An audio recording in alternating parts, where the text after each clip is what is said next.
Hey everyone, welcome to another episode of Pony-ful. This is number 284 for the week of November 24th, 2019. I am Nemesis and I am joined by Alca7raz. Thanksgiving is coming up. Yeah, Thanksgiving's almost here. How about that? And that means December's almost here, which means... The year is almost coming up. Yep. End of the year. Yes, things are tough. Yeah.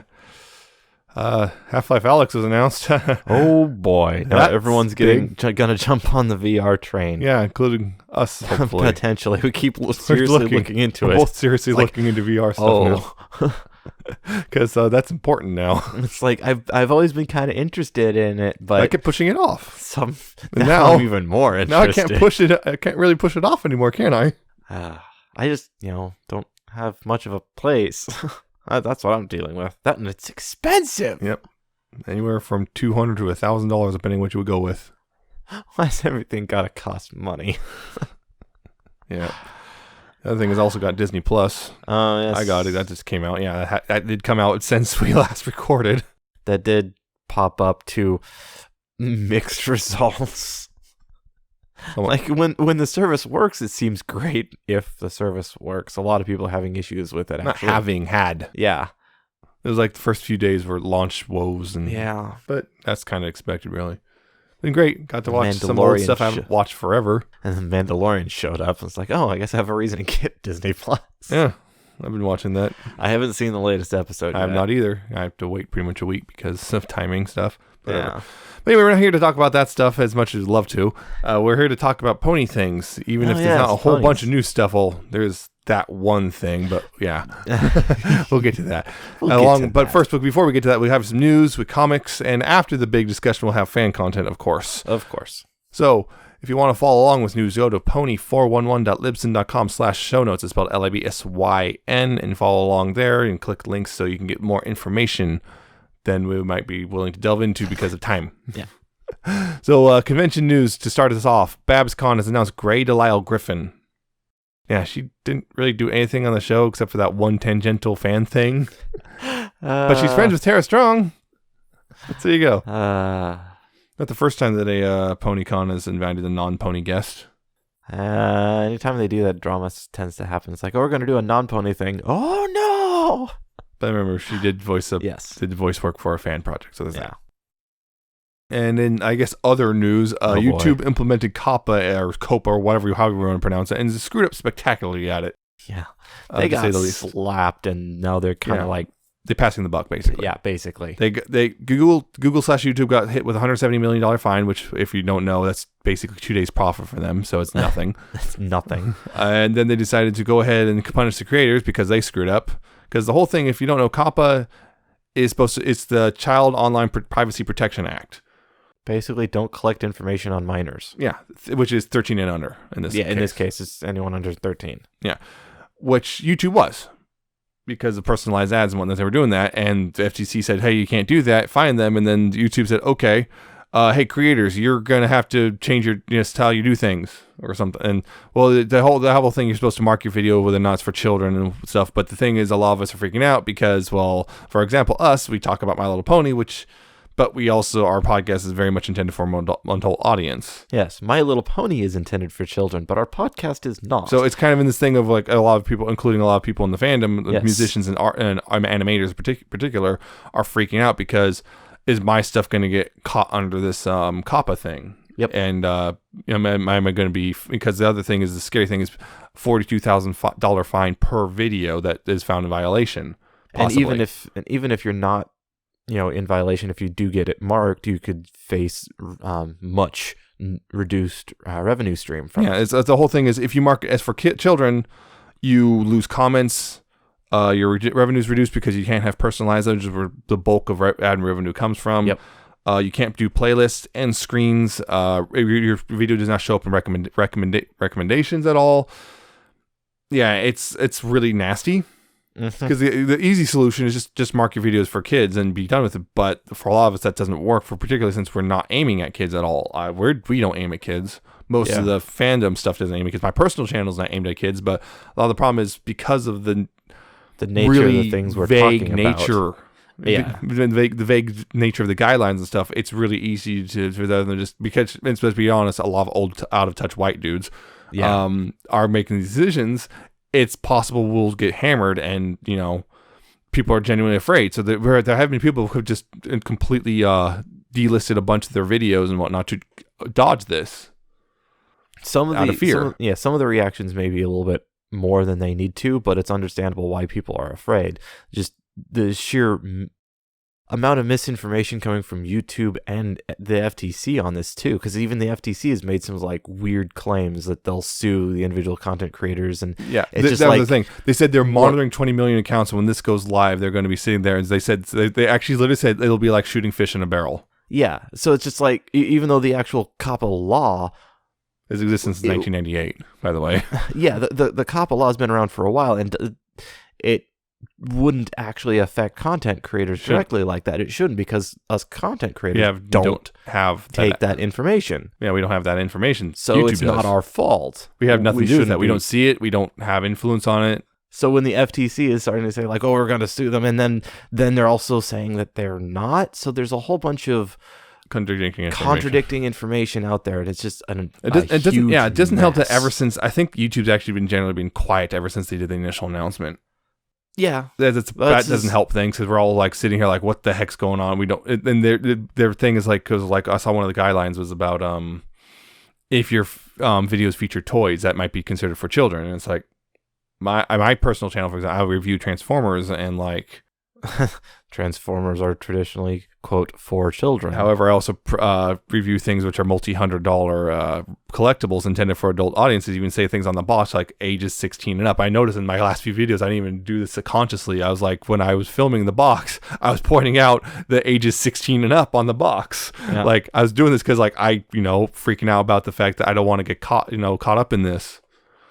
So I'm like, it's because that's one of those things. It's like, it's not for children. It's a figure definitely not intended for children. However, there's a worry that someone at the FTC will go, but it's a toy, therefore it's for kids. Then hit you, and then you get hit for collecting information on children. Even though I didn't do that. Even though you didn't, and you can't. And it's, again, per video. So because the sheer number of videos on my channel, for example, are between the channel for Pony-ful 1 and my channel, that's somewhere in the neighborhood of 400 videos. 42,000 times 400. We're talking about $16 million. Yeah, and it's like, would they actually go after those, or are they looking at other ones? That's a whole thing. We don't know if they're going to actually go after stuff like this. Because I would think that would be absolutely ridiculous. Like, they do not have the person hours to go after that. Yeah, they would only have to target the high offenders, the people who are actually trying to abuse the system and go after kids. But like, even with then, no good information. They're not. There's very. It is a mess. Right now. I mean, I've seen barely FTC is clarifying, just because you're an animator doesn't mean we're going to go after you. We understand that not all animation is for children. That's great, but yes, I'm still worried about people like me who it's like, my videos are not intended for children at all. They're intended for adults. And I'm still worried they're going to go after me. So it's one of those things. Myself and several other toy reviewers are all basically playing chicken with the FTC right now. And it's a little scary. Yeah, it is a mess. Hopefully they clarify it better. Hopefully there is some sort of appeal system so they don't just immediately slap you with multi-$1,000 fines. Yeah, I would assume so. Because the problem is also, the worry is, hey, there is an appeal system, we appeal. Nope, doesn't matter. Oh yeah, it's toy, therefore children. YouTube's automated appeal system that just is basically a deny everything. That's a wonderful one. Yeah, and then you could try to appeal for a manual review, which can be time consuming and pain in the butt. Yeah. Well, fines would be a definitely different system, because YouTube isn't part of that. Yeah. You have to basically get to convince someone at the FTC that, listen, yeah, I know it's a toy, but I'm not talking to children. I would assume that if they actually started to do that to individual content creators, there would be a big enough uproar that there might actually be that you would have big groups like the EFF coming in to say, hey, this needs to stop. And then we'd have class action lawsuits, not class action, but well, it probably would be. Yeah, you'd have to have a lawsuits and a bunch of us have to sign on and be like, hey, I'm being negatively affected by this by an overzealous not corporation, government entity, which is doesn't understand what they're doing. Yeah. So I don't know. It's a mess. It's a mess. Hopefully it works out better in the end, but man, it's a little scary and will be scary until January, until we start seeing how they're going to go about things. Yep. So hopefully things will be fine. This channel hopefully won't be affected. None of the videos were marked as for kids because they had the whole thing. They did start automatically marking videos on your behalf. Yeah. None of the videos on Pony-ful were marked as that. Not even the reviews, weirdly enough. But my reviews on my channel, some of them were marked as for children, but automatically. And I've been noticing this, which is recently I've uploaded a few on my channel in the last week or so.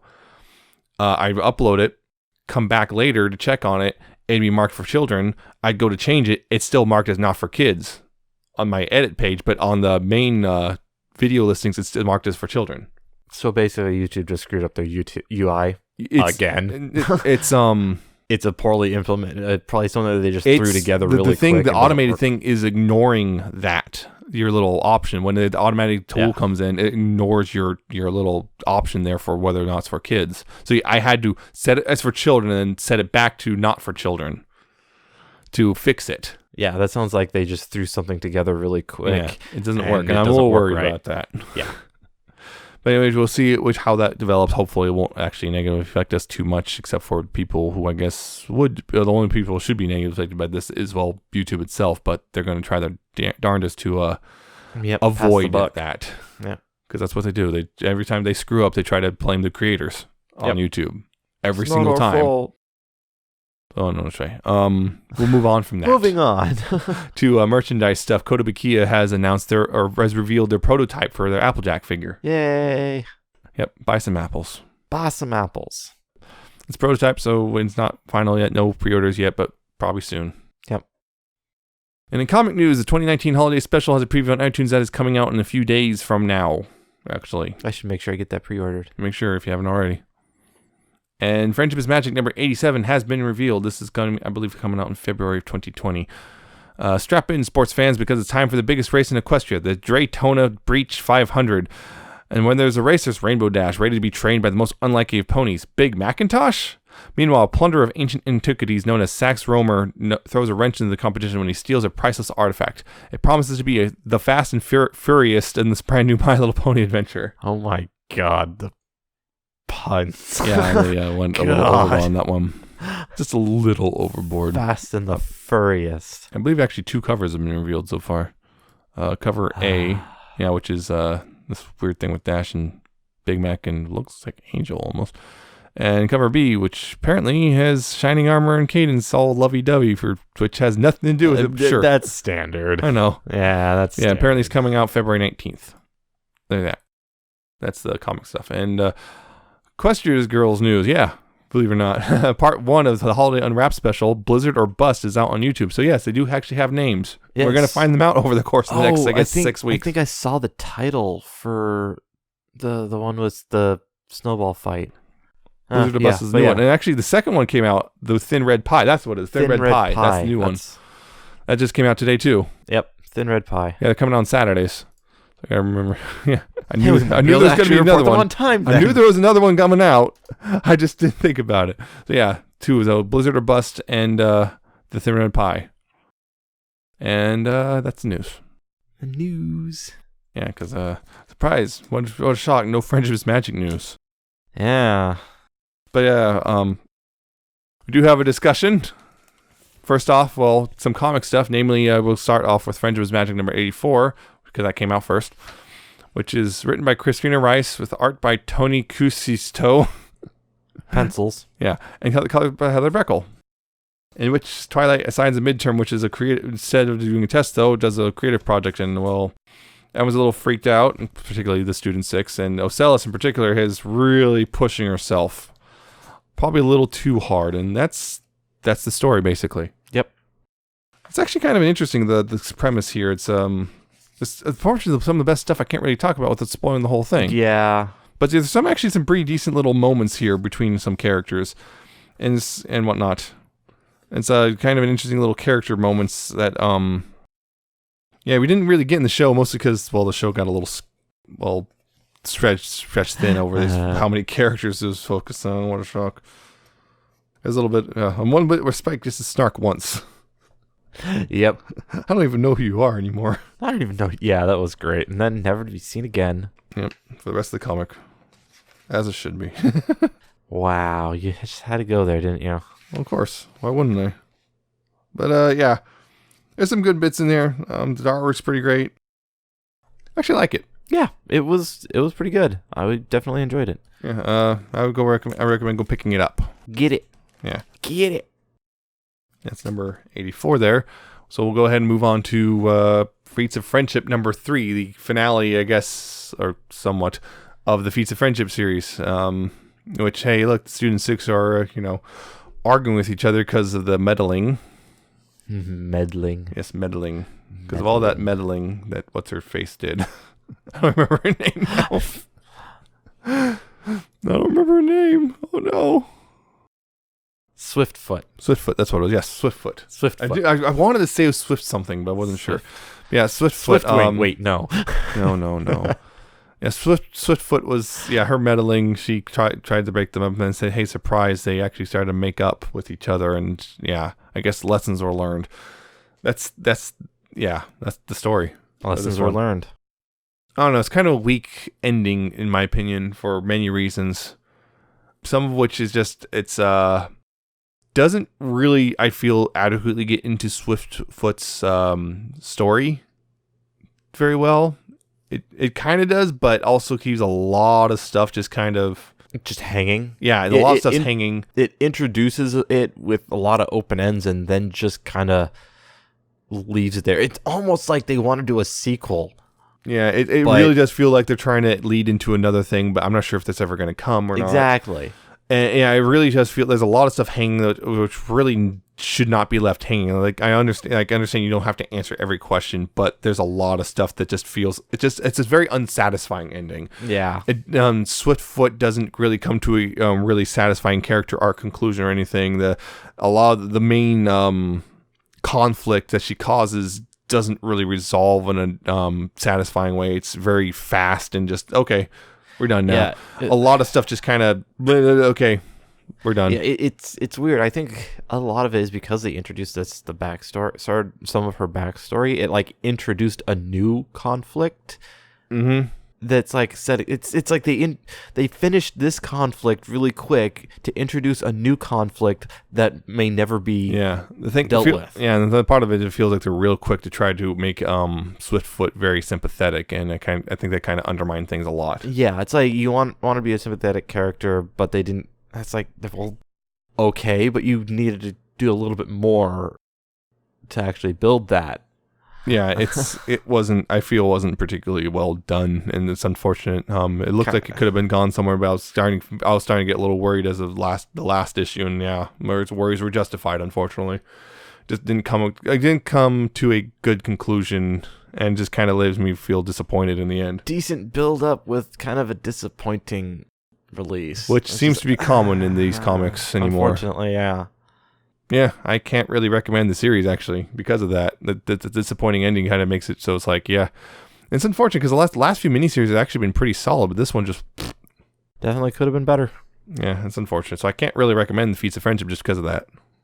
Yeah, you're just setting yourself up for disappointment. But I think it's going to be mostly forgettable by the end of it. The problem is you'll be setting yourself up for disappointment if you try to pick it up. Yeah, if you try and get it now, you probably will be. But yeah, it's one of those little... unless they take it somewhere else, unless they pick up a new series based on it to finish up Swiftfoot, which so far nothing's been announced. Yeah, without some sort of continuation, this entire arc is going to be completely forgettable, I think. Mm-hmm. So we'll see how that goes, but because it had potential. Yeah, but we'll see how it goes in the end. Yep. So that's it for the comics. Now we'll go on and move on to the thing you probably are wondering, when are we going to talk about that? Because there's a big pony thing. We're just going to not. Yeah, a big pony thing happened last week. Pony Life was announced. Pony Life. Oh, boy. Yeah, because we've been talking about those brushables, and we're wondering about it, and we even said it a little bit like what you were saying last episode, which you're surprised they'd make these toys without a new thing to go along with it. And hey, turns out there is a new thing to go along with them. With the new designs and everything, we're getting My Little Pony Life, which essentially is generation 4.5. Yeah, they announced it, and actually, apparently, it turns out they inadvertently revealed Spike last month. Oh, yeah. Whoops. We totally missed that. Everyone missed it. Because it was such a whatever thing. Yeah. Yeah, yeah, My Little Pony Pony Life is coming out, and the fan base has been less than thrilled with it in many corners. Yeah, it's definitely gotten a bit of a controversial. It's controversial. We'll say that for sure. Yeah. The big thing is a lot of people are upset it even exists. Yes. That gets a new art style. Looks like it's gonna, based off the press statement they issued, it's gonna be much more of a Teen Titans Go-esque type of show, which has everyone freaked out. A lot of similarities that people have noticed that led them to that, and it's like that wasn't received with a lot of a new chibi-fied art style. Yeah, and Teen Titans Go was not received very well, although it's still super popular and still gets high ratings. But there was a pretty big outcry. Yeah, because of people were like, well, what about the old Teen Titans show that we all loved? Nope, you're getting this now. Yeah, so it's controversial. Yeah, to say the least. I saw this. It's tough to. I'm doing my best to reserve judgments because I'm honestly a little bit torn on it. It's quite multifaceted. I'm happy that we have new content for one. Ultimately, yeah, of course I'm gonna watch this. I would be stupid not to. So overall final judgments will really have to be reserved until more actually comes out. We see what's actually going on. But I was a little, I guess, shocked and worried when I started seeing some of it. Because, yeah, we saw the first pictures and then, like, the trailer animated thing and some of the art style is like, that's different. I'm not different. Certain. I'm still not certain I like it. Some of the things that do worry me is like super over exaggerated facial expressions, the mouths going over the eyes. But I think the biggest thing that worried me was Fluttershy's noodle arms. Fluttershy's noodle arms when the giant super smiling face. It's like someone I saw, I think it was on Twitter. It's like you see it and you can't help but hear them all speaking in helium voices. Yeah. And just like, if that's what it turned out to be, I don't think it's going to be I don't think it is, but if that's what it was, that would grate on me so bad. I don't think I would be able to continue. So because I don't like just like the constant hyper, like what Pinky's was, I don't even know. If that's just like what it is all the time, I could not stand that. Yeah. So that's, I guess, the worry, is that it's going to be stuff like that. Mm-hmm. But we don't know.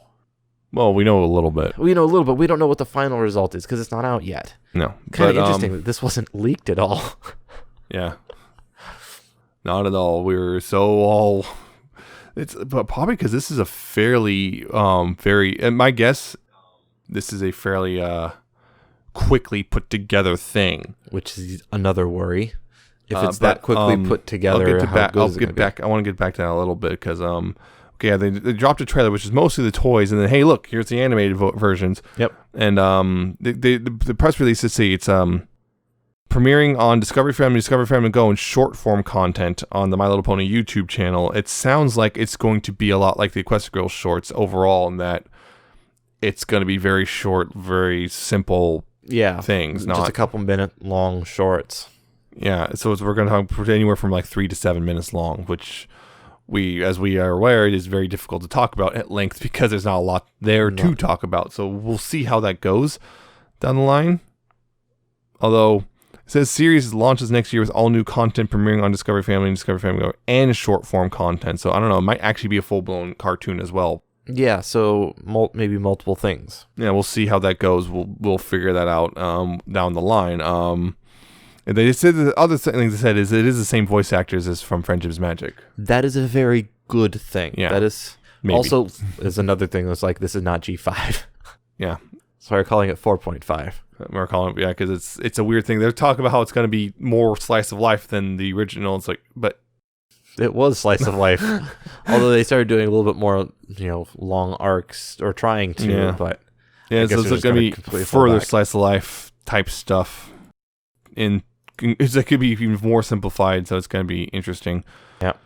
Although apparently we're finding out some of the writers for the new series. Let's see, Katie Chilson. Oh yeah, I saw some of those writers, and they've got definitely some. Let's see. Who wrote writer for Chomp Squad, Horse Sense, some Equestria Girls shorts, and the Friendship is Magic short teacher of the month. Taneka Stotts, who wrote for Steven Universe, Future, Craig of the Creek, and which are a lot of the same people work on both of those. David Horowitz, who recently wrote for Rick and Morty. Oh boy. Greg Levine, who wrote for Parks and Recreation. That's holy crap. Josh Brown, who writes for Rise of the Teenage Mutant Ninja Turtles on Nickelodeon. So the writers have definitely got some credits. It's not like we're just throwing new rookies at it. Yeah, these aren't rookies doing the writing, so that speaks to positive things. Mm-hmm. I will say one thing that has already done really good. That it has already done. Yeah. It's caused another like mini explosion of fandom creations. Oh boy, pwn to life all the things. Yes, good or bad. We turn into content. Gave us content. Yeah, something new to work with. Yeah, something new indeed. So people are doing all the new art styles and commissions like that, and it gave us something to work with. So that's a good thing. But getting back to what I was just talking about earlier, but when I say it's hastily thrown together, it feels like why this was not supposed to exist. Right. What happened? But because G5 got pushed back so far, they had to put something in to fill in the void. Right. And Hasbro did this before, although they did it a little different way. But it's not the first time they've had to suddenly fill in a gap in the merchandise advertising arm. Yeah. Way back when I'm going back. Hey, look, Transformers. What do you know? Hey, way back when Beast Machines ended and stuff, right? You should just make like a Transformers podcast. No, there's already plenty of those. But that Beast Machines ended back in, I want to say 2000. You're sitting in front of a computer. You can look it up. Yeah, I could look it up. But don't worry, we do that all the time in IT. We're all surrounded by computers, and it would take forever to go to Google. Yeah, but finished. Beast Machines finished airing in late 2000, and the next thing was supposed to be Transformers Armada, and the problem was development on that took a lot longer than they thought it would, and it was supposed to be in 2001, did not come out till 2003. 2-year delay. Yeah, 2-year delay basically. So Hasbro's like, what do we do? Oh wait, Takara has their own little line they did recently called Car Robots, and Hasbro had no intention of bringing it over the Western market at all, but suddenly they had to because they had nothing. They didn't even have a toy line. So they suddenly, very hastily, brought over the robots brought it over as Robots in Disguise, did some minor adjustments to the toys, dubbed the anime that was made for it, because they don't usually do that. They usually get their own thing going. They dubbed the anime and brought it over and used it as a stopgap until Armada was ready. Yeah. So they've done it before. Yeah. So it's kind of interesting. Yeah, G5 was supposed to, because remember, G5 was supposed to be, I think, out probably about now initially. The very early plans were G5 would be out right after Friendship's Magic ended. Yeah, I think by the time we got the leaks, they'd push it to beginning of next year. The writers were pushing for longer because they were the original plan was fall of 2019. But Megan McCarthy and the other writers were pushing for more time. Then it was supposed to be spring of 2020. Then that was the second round of leaks to confirm they had pushed back to spring of 2020. And then they got pushed back even further for now it's fall of 2021. Yeah. So they all of a sudden had this huge gap. Yeah. I know, like, for example, I know that Confalone doesn't seem thrilled with this because, well, when the series you were working on something gets unceremoniously canceled. Yeah, they canceled Equestria Girls just to bring this in. It's because remember, that was very sudden because they were writing more specials, and then suddenly, bam. Nope, you're done. We're going to do this other thing instead. Yeah, it's going to be a little frustrating when you don't get to finish the story you were writing. Yeah, it's kind of like a slap in the face. Mm-hmm. Yeah, so I thought it was just going to be shorts, but it actually might be more than that. Might be. those press releases are always a little bit weird to. So I was guys, because my whole thing was like, oh, it's just short, so so it's going to be difficult to talk about, but we might have more substantial stuff. Yeah, if they're full length episodes, then that changes things a little. That's going to make kind of put a little. Well, we'll have to play it by ear, because I mean, if we get full length episodes, but they kind of suck. Yeah, it's going to be fun. We don't know. If they're good. Well, again, we don't know. It really all depends. Yeah, there's a lot going on that we'll have to see, but yeah, it's going to be be to say the least. The next few months are going to be interesting. Yeah, I just remember people saw the animation from the trailer and were not happy with it. Except for the fact that Fluttershy said hell. Well, they all said hell. They all said hell because they're all singing the song, feeling good as hell, and we're all like, "What?" Pony said hell. Yep. So that's Fluttershy is more than peeved. Yeah, it's the animation was very much the designs and stuff is very much a lot of people don't like it. It's incredibly divisive. Yeah, but I think one of the weird things that people are really upset about are the mouths covering up the eyes thing. That is a big one. I'm not a super big fan of that. Although I will say this: if anyone starts criticizing because Cal Arts, ignore them immediately. Yeah, anyone who uses Cal Arts as a criticism is full of crap. Yeah, as soon as someone pulls out the Cal Arts argument, the argument is over. They've lost. It's basically the animation variant of Godwin's Law. Yeah, because usually it either means they don't know what they're talking about, or they have a very specific mindset that you should really steer clear of if they start complaining about Cal Arts. Because, well, one, that's completely ignorant, because most of the shows that are being accused of Cal Arts, most of the people working on them never went to Cal Arts, for one. For two, it usually means the real complaint is it's too progressive for my taste. Yeah. They're using it as an excuse. Mm-hmm. So, it's also definitely controversial. Dismissing a show simply because of its art style is a bad idea. It's like dismissing a show entirely because it's, quote, too girly. I'm not a huge fan. I mean, it's not a horrible design. I'm not freaking out like, oh, it's completely ugly. I mean, it's not the Cybertruck. It's not that ugly. I like the Cybertruck look. They could have done much better with that. I like it because it looks like a PlayStation truck. I'm sorry, they could have done much better. It's like, you want a flat vehicle design? Just go and just emulate like the old 80s, 90s Lamborghinis. Make it look like a Countach, which I've seen someone already made a kind of reference. Looks kind of like that. Yeah, but the Countach looks good. Anyway, that's not what we're here to talk about.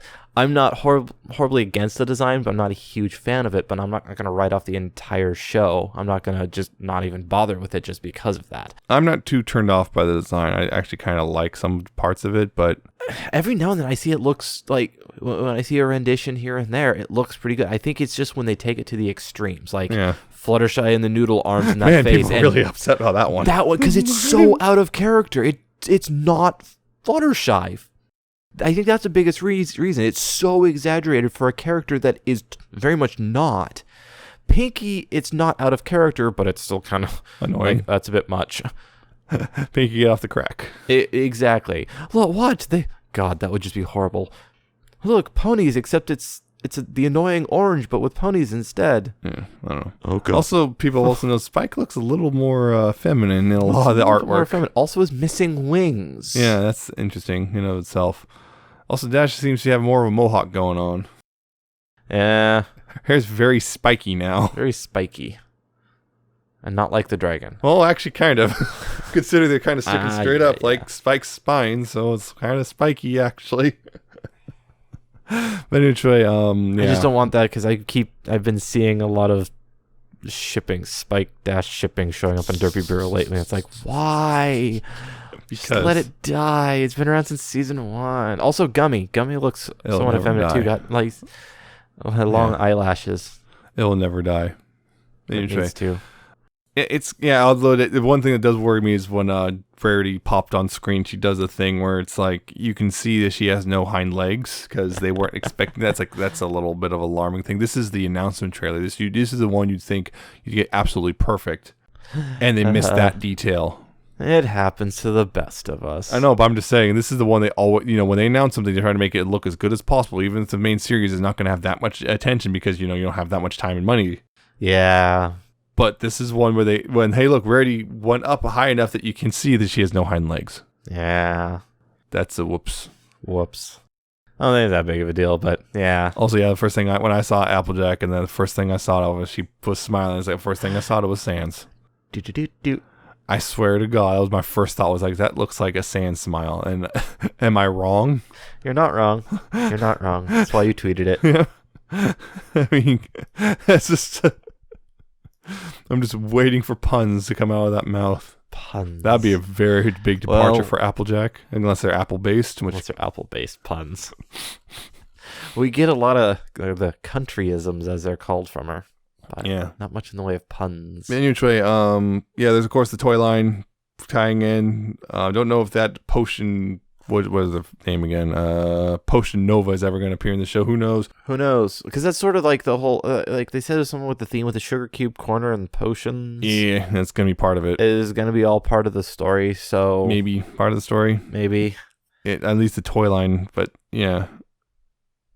Yeah, the new My Little Pony, as I'm quoting from the press statement here, the new My Little Pony Life show looks at the funny side of friendship. The new center of the world is Sugar Cube Corner. Just like going to a friend's house after school, this is our pony's home away from home. Here, Pinkie Pie serves up frosted cupcakes to the best customers in the world, her friends. Pony Life episodes feature hilarious slice of life stories that modern kids can relate to. The series is loaded with magic, including a mysterious source of potions that Pinkie keeps hidden behind the bakery counter and breaks out when the need arises. Yep. They're going to do drugs. They're going No, booze. Yeah. Bottle of Everclear. Anyway, yeah, it's going to be... I guess you really want It's going to be an interesting time over sometime in the next year as we find out more information. So no doubt we'll start getting previews and whatnot as time goes on. Yep. Watch one's going to drop right after recording. I doubt it. They probably Murphy's Law. Considering their usual MO, it's probably not going to drop till later, like early next year is when we're going to first see like a clip from the show or something. Right. So we'll see how that goes. We shall. This is probably, I don't know, this might be the longest we ever talk about in one time. We talk about Pony Life. Yeah. Who knows? It depends on how things go. We really don't know, and we'll cross that bridge when we come to it. No one knows what the future may hold. I don't know. There might be a very real chance we outright more or less ignore it. Yeah, it really depends. It may be absolutely amazing. It may be absolutely nothing. Because I really don't want to come here every single week or something like the new episode also sucked. That's it. That's the episode. Yeah, because I really don't want to be sitting... If I'm not enjoying watching, I'm not going to sit here talking about it. If I'm really just disliking it, I'm not going to be sitting here.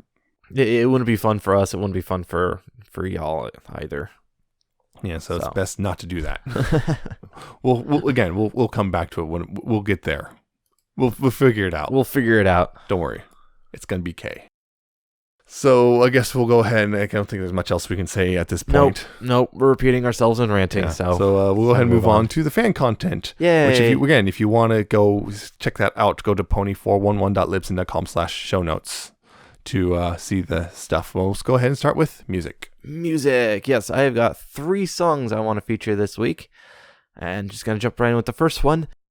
This is Vylet Ponies, As Strong as Horses.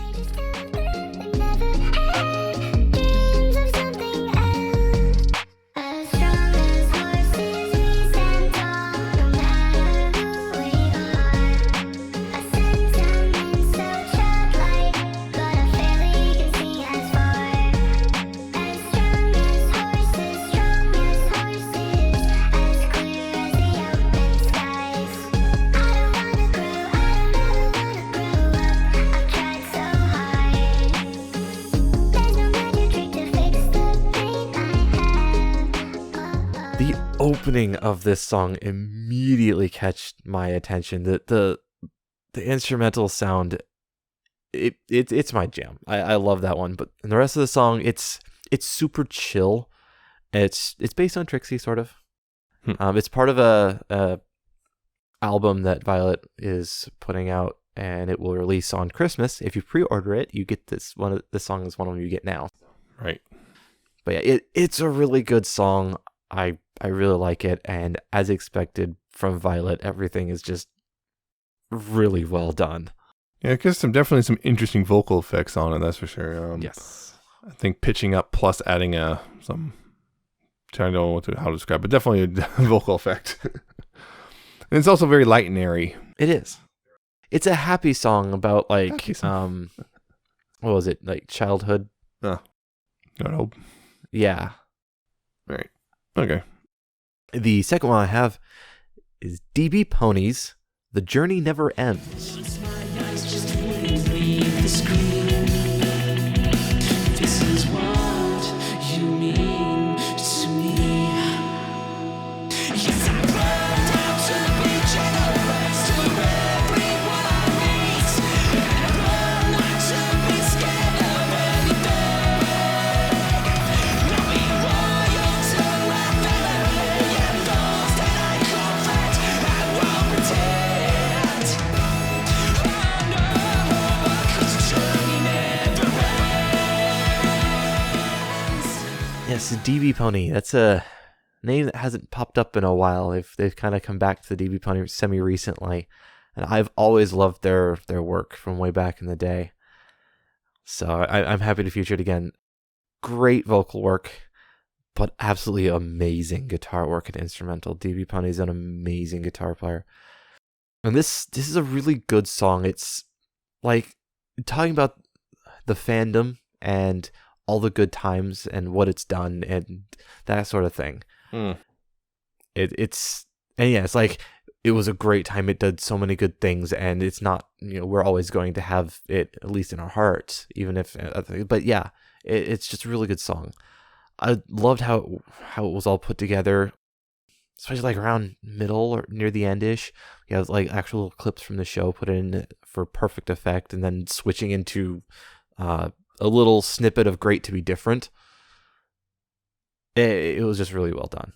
Also, throwing the whistle of the theme song in the very end just works. Yeah, it's got good guitar work, and I like the synth and keyboard stuff too on it. So yeah, it's another sentimental song about the fandom. It's poignant. This is the thing that everyone's going through. There's quite a lot of songs like this out there right now. And the last song I have is Paloris' remix of Hearts as Strong as Horses.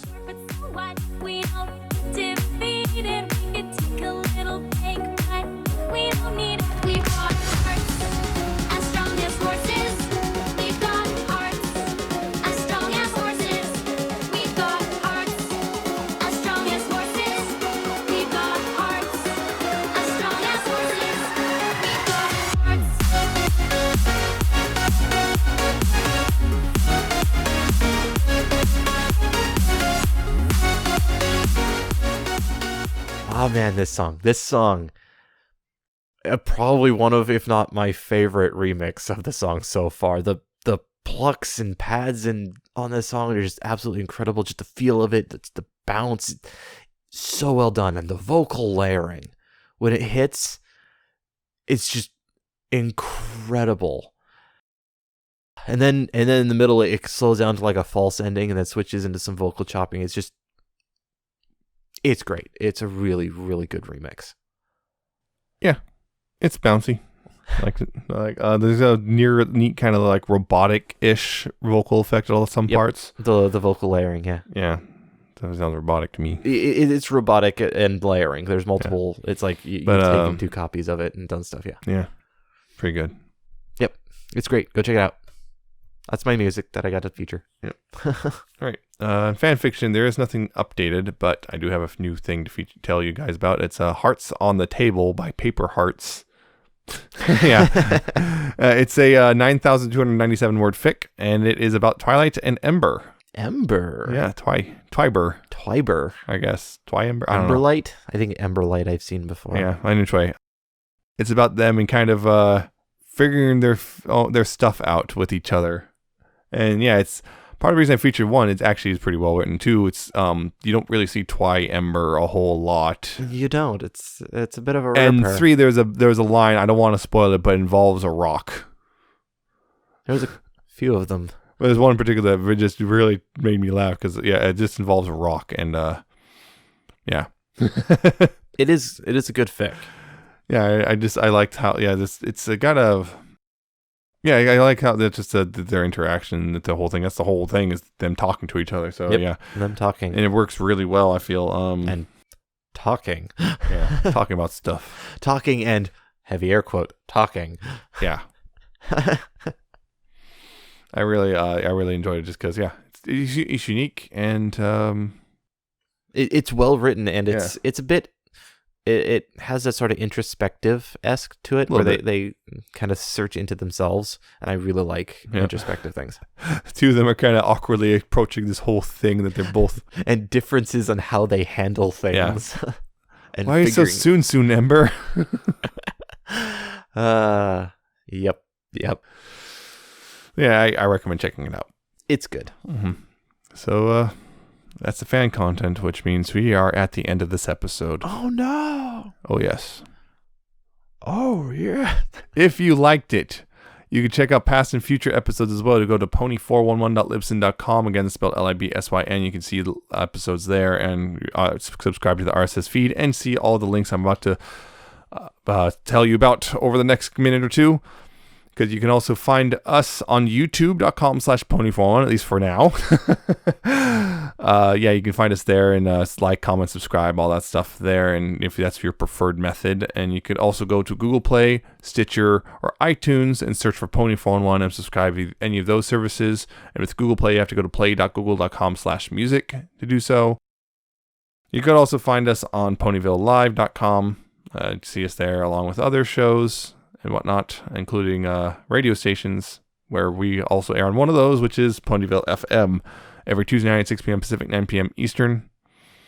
You can check us out there, and you can also check out that radio station for just live DJs and music and whatnot at any point in time, unless, the server craps itself again. So there's that. If you want to contact us, though, you can do so via pony411podcast@gmail.com. Questions, comments, criticisms, all that stuff. If you want to, what you think of this episode, what do you think about Pony Life? Is that a thing? We're not accepting applications for new podcast hosts at this time. Sorry. Yep. So there's that. Just an FYI. So sorry for any hopefuls. You can contact us that way. You can also contact us via Facebook, facebook.com/pony411. Like us there, see new episodes that come out and whatnot. We'll update. And even if we don't respond, we are reading your messages. So just know that. We can't guarantee a response, but we will read them. We do read them. I promise we read them. We may not respond, but we do read them. And you can also follow us on Twitter. We're at Pony411. See, follow us, like our tweets, retweet, reply, all that stuff if you want. Well, that's where we usually do our social media thing. We'll talk about stuff. We'll post dumb Pony Life memes or whatever. Memes are life. There you go. Also follow our personal Twitters. I'm at Nemesis Prime 1 and he's at Alcatraz717 and an underscore at the end. I feel like I've tweeted anything. I've been mostly tweeting my Transformers reviews. I think retweet. I think I briefly tweeted about Disney Plus because watched it and watched The Love Bug, which I have not watched in years.